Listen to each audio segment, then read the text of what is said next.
students. My name is Dr. Deepti and I am continuing UGC NET paper 1.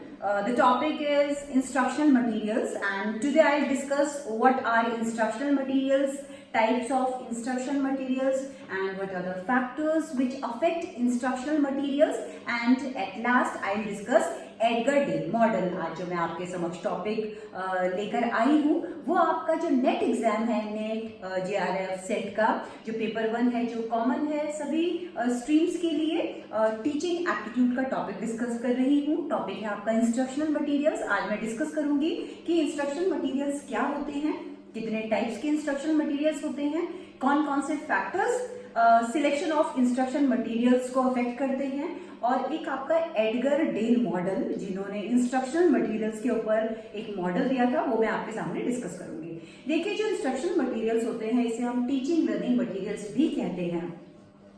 Teaching learning materials वो होते हैं जो कि हमारी टीचिंग लर्निंग प्रोसेस को इजी और इफेक्टिव बनाते हैं। जो एक टीचर होता है वो एक आर्किटेक्ट की तरह होता है और वो कंटेंट को कितनी ब्यूटीफुली और स्किलफुली वो बच्चों के सामने प्रेजेंट कर रहा है, ये सारे TLMs यानी कि जो टीचिंग लर्निंग मटेरियल होते हैं वो हेल्प करते हैं टीचर को।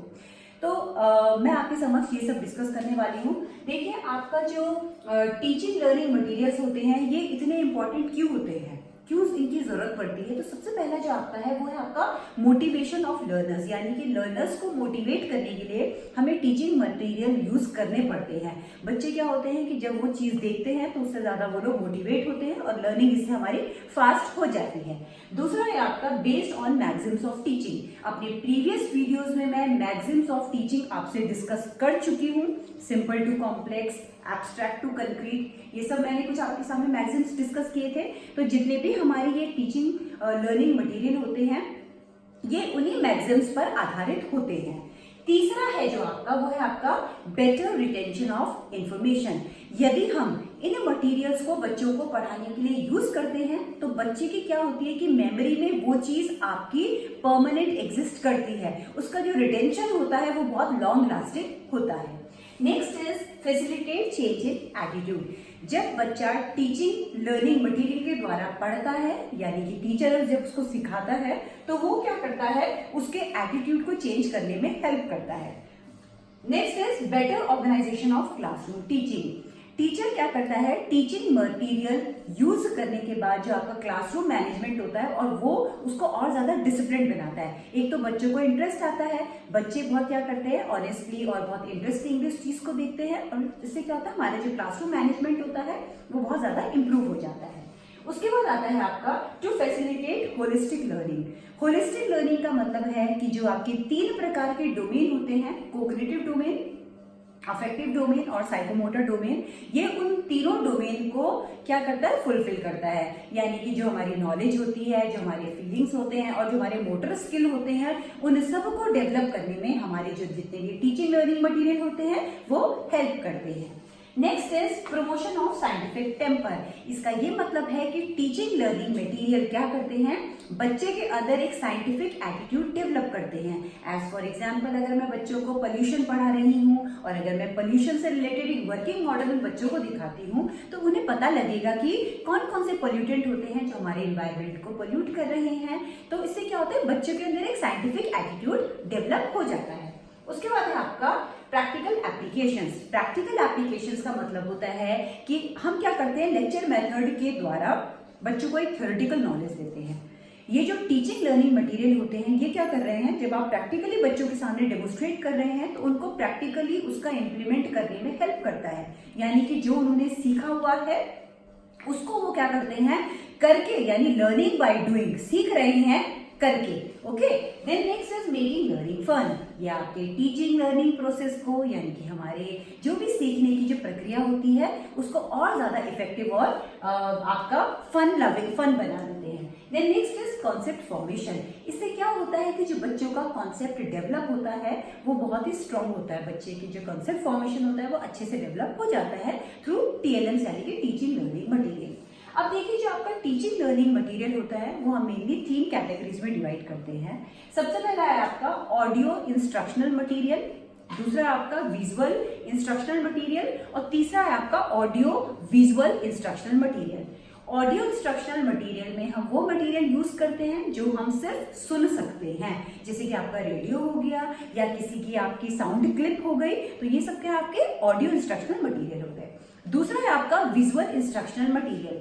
विजुअल इंस्ट्रक्शनल मटेरियल में हम क्या करते हैं, चीजों को देख सकते हैं, जैसे कि आपका व्हाइट बोर्ड है, ये आपका क्या हो गया, विजुअल इंस्ट्रक्शनल मटेरियल। ऐसे आपके चार्ट, पोस्टर, ये जितने भी आपके एपरेटस है ये आपके विजुअल इंस्ट्रक्शनल मटेरियल्स में आते हैं।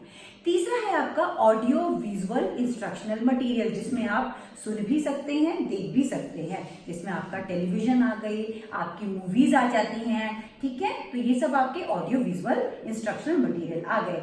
उसके बाद हम टीचिंग लर्निंग मटेरियल को फर्दर दो कैटेगरीज में डिवाइड कर सकते हैं। पहला है आपका प्रोजेक्टेड इंस्ट्रक्शनल मटेरियल, दूसरा है आपका non projected instructional material. Projected instructional material में हम क्या करते हैं, प्रोजेक्टर की मदद से अपने मटेरियल को क्या करते हैं, बच्चों को दिखाते हैं। और नॉन प्रोजेक्टेड मटेरियल में हम किसी भी प्रोजेक्टर को यूज नहीं करते। अब जैसे आपके प्रोजेक्टेड इंस्ट्रक्शनल मटेरियल के मैं कुछ एग्जांपल्स बता देती हूँ, जैसे आपके स्लाइड्स हो गए, overhead projector, hand held projector, video projector, opaque projector, film strips, ये सब आपके एग्जांपल्स हो गए प्रोजेक्टेड इंस्ट्रक्शनल मटेरियल के। उसके बाद आपके नॉन प्रोजेक्टेड मटेरियल में आ जाते हैं आपके, जिनमें हम किसी भी प्रोजेक्टर का इस्तेमाल नहीं कर रहे हैं। Chart, flash cards, poster, pictures, photographs, maps, diagram, display board, bulletin board, ये सब क्या है आपके नॉन प्रोजेक्टेड इंस्ट्रक्शनल मटेरियल्स। इसके बाद क्या होता है कि आपके जितने भी आपके इंस्ट्रक्शनल मटेरियल होते हैं, इनकी एक और कैटेगरी होती है जिसे हम कहते हैं एक्टिविटी इंस्ट्रक्शनल फैसिलिटी या activity oriented teaching learning material. इसमें क्या होता है कि आपको कोई भी एक्टिविटी के बेसिस पे अपनी किसी भी कंटेंट को प्रेजेंट करना पड़ता है। जैसे इसके एग्जांपल्स हैं आपके फील्ड ट्रिप्स। अगर आप बच्चों को कुछ चीज पढ़ाना चाहते हैं, जैसे फॉर एग्जांपल अगर आप बच्चों को ताजमहल के बारे में या किसी मॉन्यूमेंट के बारे में या लाल किले के बारे में या पार्लियामेंट के बारे में या उनको हॉस्पिटल के बारे में, किसी के भी बारे में पढ़ाना चाहते हो, तो आप क्या करोगे, उस जगह को विजिट कराओगे बच्चों को। इसे कहते हैं field trip. Next is experimentation. Experimentation का मतलब होता है जो कि हम लैब्स में कंडक्ट करते हैं, तो ये भी आपका इसका एग्जाम्पल हो गया। Third one is dramatics. Dramatics में क्या होता है कि जैसे सपोज आप अकबर के बारे में पढ़ाना चाहते हैं, तो आप क्या करेंगे, अकबर के लाइफ से जुड़े हुए जितने कैरेक्टर होंगे वो बच्चों को रोल प्ले करने को दे देंगे। जब बच्चे खुद से रोल प्ले करते हैं ड्रामेटिक्स में, तो बच्चों को वो क्या होता है, वो चीजें अच्छे से समझ में आ जाती हैं। और आजकल ये जो आपका टेक्निक है ये बहुत ज्यादा इम्प्लीमेंट किया जा रहा है। फिर आपका टीचिंग मशीन्स। टीचिंग मशीन्स वो आपके मटीरियल हैं जिसमें कि आपके लर्निंग मटेरियल को बच्चों के सामने प्रेजेंट किया जाता है। तो ये कुछ ऐसे टेक्निक्स हैं जो कि आपके एक्टिविटी इंस्ट्रक्शनल फैसिलिटीज के अंतर्गत आते हैं। उसके बाद आ जाता है कि एक टीचर के लिए देखिए अब कौन सा टीचिंग मटेरियल यूज करें, वो किस कंटेंट को पढ़ाने के लिए कौन सा टीचिंग मटेरियल यूज करे, वो एक बहुत बड़ा टास्क होता है। तो कुछ फैक्टर्स को लेकर, यानी कि कुछ फैक्टर्स उसके दिमाग में होते हैं कि यदि मैं ये टॉपिक पढ़ा रहा हूं तो मुझे ये वाला TLM यूज करना पड़ेगा। तो कौन कौन से फैक्टर्स होते हैं मैं एक एक करके आपको बताऊंगी। पहला फैक्टर है आपका नेचर ऑफ ऑडियंस। आपको ये देखना है कि आपकी जो ऑडियंस यानी कि जो आपके स्टूडेंट्स हैं उनका क्या नेचर है, यानी कि कौन सा एज ग्रुप है, कौन से स्टैंडर्ड की है, उनका मेंटल लेवल कितना है, ठीक है। जैसे कि अगर आपने देखा होगा जो हमारे प्ले ग्रुप के बच्चे होते हैं, हमारे फर्स्ट सेकंड स्टैंडर्ड के बच्चे होते हैं, हम उनको मोस्टली प्ले वे टेक्निक के द्वारा चीजों को पढ़ाते हैं, ठीक है। उनको वो चीजें ज्यादा समझ में आती हैं। उसके बाद अगर हम बड़े बच्चों की बात करें, अपने एडोलेसेंट बच्चों की बात करें, हमारे 8th ऑनवर्ड्स, तो उन बच्चों को एक्सपेरिमेंट के थ्रू, असाइनमेंट के थ्रू, प्रोजेक्ट के थ्रू हमें क्या करता है, चीजों को समझाना पड़ता है। तो वो डिपेंड करता है कि आपका ऑडियंस या स्टूडेंट्स का नेचर क्या है। नेक्स्ट है आपका size of audience. Size of audience का मतलब है कि बच्चों की स्ट्रेंथ क्या है। आप 10 बच्चों को कर रहे हैं, 40 बच्चों को एक साथ कर रहे हैं, या 100 स्टूडेंट्स को एक साथ कर रहे हैं, या एक स्टूडेंट को आप दिखा रहे हैं, तो डिपेंड करता है। आपकी चीज ऐसी होनी चाहिए, आपका TLM यानी टीचिंग लर्निंग मटेरियल ऐसा होना चाहिए जो कि सब बच्चों के पास विजिबल हो और उनको समझ में आए। तो ऐसा आपका साइज पे डिपेंड करता है कि आप कौन सा यूज करेंगे। Then next is teaching objectives. तीसरा फैक्टर है कि आपका एम क्या है, यानी कि आप किस टीचिंग ऑब्जेक्टिव को लेकर उस कंटेंट को प्रेजेंट कर रहे हो। जैसे कि अगर आप चाहते हो कि बच्चा उस चीज का मीनिंग बताने में सक्षम हो, डिफाइन करने में सक्षम हो, तो आप लेक्चर मेथड यूज कर सकते हो। अगर आप चाहते हैं कि बच्चा उसको एनालाइज करने में, उसको अप्लाई करने में सक्षम हो जाए, तो आपको क्या करना पड़ेगा, एक्सपेरिमेंट या डेमोन्स्ट्रेशन मेथड से उसको इम्प्लीमेंट करना पड़ेगा। तो वो डिपेंड करता है कि आपका टीचिंग ऑब्जेक्टिव या एम क्या है। उसके बाद आ जाता है आपका अवेलेबिलिटी ऑफ इंस्ट्रक्शनल मटेरियल। अब देखिए, आपको पता है कि हमारा इंडिया एक ऐसा कंट्री है जहां पर आपको इक्वल रूप से रिसोर्सेज नहीं मिलेंगे। अगर आप किसी रिमोट एरिया में जाएंगे तो वहां पर रिसोर्सेज अलग टाइप के होंगे। इसी तरीके से अगर आप किसी डेवलप्ड जगह पे जाएंगे, वहां आपको रिसोर्सेज की अवेलेबिलिटी होगी। ऐसी कई स्कूल्स हैं जहां पर रिसोर्सेज होते हैं, कई हमारे ऐसे स्कूल्स होते हैं जहां पर रिसोर्सेज की कमी होती है। तो आपको ये देखना है कि वो वहां पर वो रिसोर्स अवेलेबल है या नहीं है। अगर सपोज आप कोई पीपीटी प्रेजेंट करना चाहते हैं तो उसके लिए आपको प्रोजेक्टर चाहिए, आपको उसके लिए कंप्यूटर की आवश्यकता पड़ सकती है। तो आपको देखना पड़ेगा कि वहां पर अवेलेबिलिटी ऑफ रिसोर्स है या नहीं।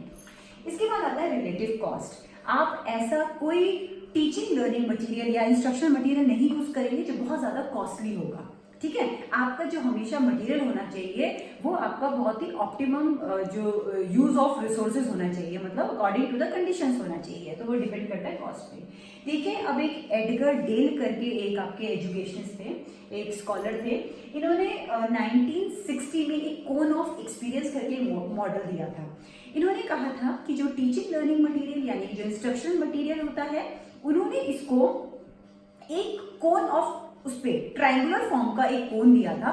उन्होंने कहा था कि जो आपके लीस्ट इफेक्टिव मेथड होते हैं वो कौन से होते हैं, वहां से हम आपके मोस्ट इफेक्टिव मेथड की तरफ जाते हैं। तो कुछ इन्होंने हमें बताया है कि कौन कौन से आपकी जो मेथड्स होते हैं वो लीस्ट इफेक्टिव में आएंगे और कौन कौन से आपकी चीजें आपके फास्ट इफेक्टिव मेथड में आती हैं।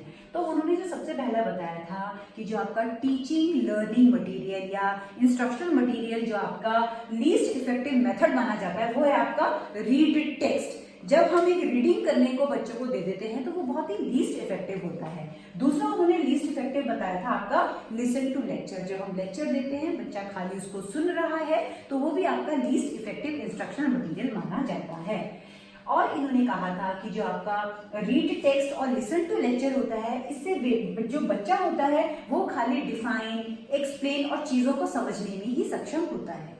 तीसरा जो उन्होंने बताया था वो था आपका वॉच स्टिल पिक्चर्स। जब बच्चा स्टिल पिक्चर्स को वॉच कर रहा है या वॉच मूविंग पिक्चर्स या मूविंग पिक्चर्स को वॉच कर रहा है, इससे क्या होता है कि बच्चा इससे डेमोन्स्ट्रेट करना, अप्लाई करना, प्रैक्टिस करने में सक्षम हो जाता है। उन्होंने जो फिफ्थ कैटेगरी बताई थी वो थी आपकी view exhibitions, watch demonstrations, next आपका participate in hands on workshop. फिर उन्होंने बताया था कि जो आपके मोस्ट इफेक्टिव जो टीचिंग लर्निंग मटेरियल माना जाता है वो आपके कहां से आ जाते हैं, पार्टिसिपेट इन हैंड वर्कशॉप। जो कि वर्कशॉप जब बच्चे अटेंड करते हैं उससे क्या होता है, बच्चे के अंदर एनालाइजिंग, क्रिएट करने की क्षमता डेवलप हो जाती है।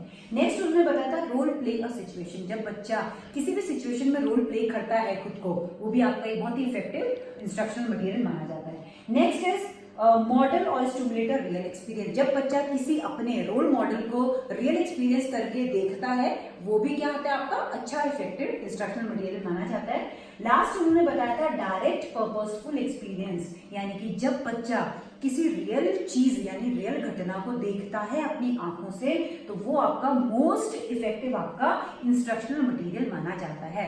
तो एडगर डेल ने जो लीस्ट इफेक्टिव बताया था वो है आपका रीड टेक्स्ट, और जो उन्होंने मोस्ट इफेक्टिव बताया था वो है आपका डायरेक्ट पर्पसफुल एक्सपीरियंस, यानी कि go through the real experience. तो आज मैंने आपके सामने डिस्कस किया है कि इंस्ट्रक्शनल मटेरियल क्या होते हैं, कितने टाइप्स के होते हैं, कौन कौन से फैक्टर्स इंस्ट्रक्शनल मटेरियल को अफेक्ट करते हैं, और हमने एक एडगर डेल नाम के जो स्कॉलर थे एजुकेशनिस्ट, उनका कोन ऑफ एक्सपीरियंस डिस्कस किया है, जिसमें उन्होंने बताया था कि लीस्ट इफेक्टिव आपका इंस्ट्रक्शनल मटेरियल कौन सा होता है और मोस्ट इफेक्टिव आपका टीचिंग इंस्ट्रक्शनल मटेरियल कौन सा होता है। अगर यदि आप चाहते हैं कि इसी तरीके की एजुकेशन इन्फॉर्मेटिव वीडियोज में आपके समक्ष लेके आती रहूं, तो please share and subscribe my channel. Thanks for watching.